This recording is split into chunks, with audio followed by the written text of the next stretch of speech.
Assalamualaikum warahmatullahi wabarakatuh. Saya Eti Enda Pramisti dari Pasuruan, kelompok GKMI 6. Di sini saya akan menjelaskan tentang perkembangan kognitif peserta didik. Perkembangan kognitif peserta didik yang saya akan jelaskan di sini adalah pengertian perkembangan kognitif peserta didik. Yang kedua adalah karakteristik keterampilan kognitif peserta didik. Yang ketiga adalah komponen keterampilan kognitif peserta didik. Yang keempat adalah faktor yang mempengaruhi perkembangan kognitif peserta didik. Dan yang kelima adalah perkembangan kognitif peserta didik dalam pembelajaran. Yang pertama adalah pengertian perkembangan kognitif peserta didik. Kognitif atau pemikiran adalah istilah yang digunakan oleh ahli psikologi untuk menjelaskan semua aktivitas mental yang berhubungan dengan pikiran, ingatan, dan pengolahan informasi yang memungkinkan seseorang untuk memperoleh pengetahuan, memecahkan masalah, dan menilai lingkungannya. Sedangkan perkembangan keterampilan kognitif merupakan salah satu aspek yang sangat penting dalam perkembangan peserta didik. Kita ketahui bahwa peserta didik merupakan objek yang berkaitan langsung dengan proses pembelajaran, sehingga perkembangan keterampilan kognitif sangat menentukan keberhasilan peserta didik dalam sekolah. Yang kedua adalah karakteristik keterampilan kognitif peserta didik. Adapun uraian yang menjelaskan tentang perkembangan proses kognitifnya, yaitu yang pertama ada persepsi, yang kedua memori atau ingatan, dan yang ketiga adalah atensi atau perhatian. Yang pertama yaitu persepsi. Persepsi itu sendiri adalah tanggapan atau penerimaan langsung dari sesuatu. Yang kedua yaitu memori atau ingatan.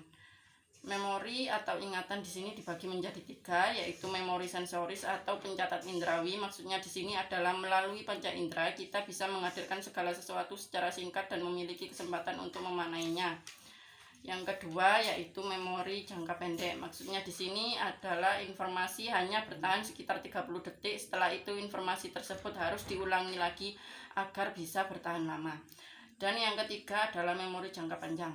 Tipe memori ini bisa menyimpan banyak informasi dalam waktu yang cukup lama atau bisa dikatakan dengan permanen. Yang ketiga adalah atensi atau perhatian. Atensi di sini dipengaruhi oleh dua faktor.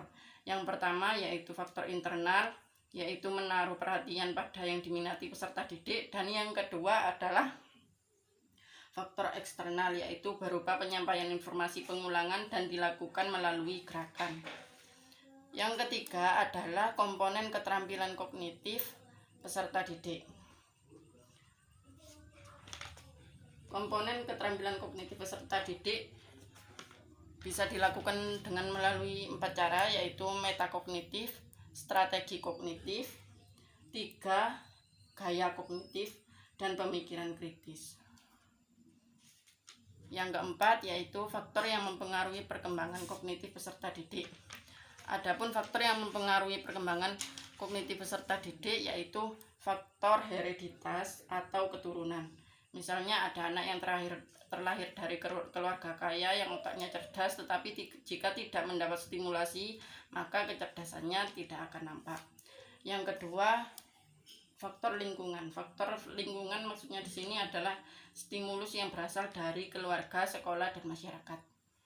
Yang kelima adalah perkembangan kognitif peserta didik dalam pembelajaran. Ada beberapa strategi yang dapat digunakan guru dalam membantu peserta didik mengembangkan proses kognitifnya, yaitu yang pertama bisa mengajak peserta didik untuk fokus. Yang kedua, dengan menggunakan media atau teknologi secara efektif. Dan yang ketiga adalah mengubah lingkungan fisik. Maksudnya adalah bisa mengubah model tempat duduk dan tata ruang agar pembelajaran bisa lebih menarik. Sekian penjelasan dari saya. Lebih kurangnya saya minta maaf. Assalamualaikum warahmatullahi wabarakatuh.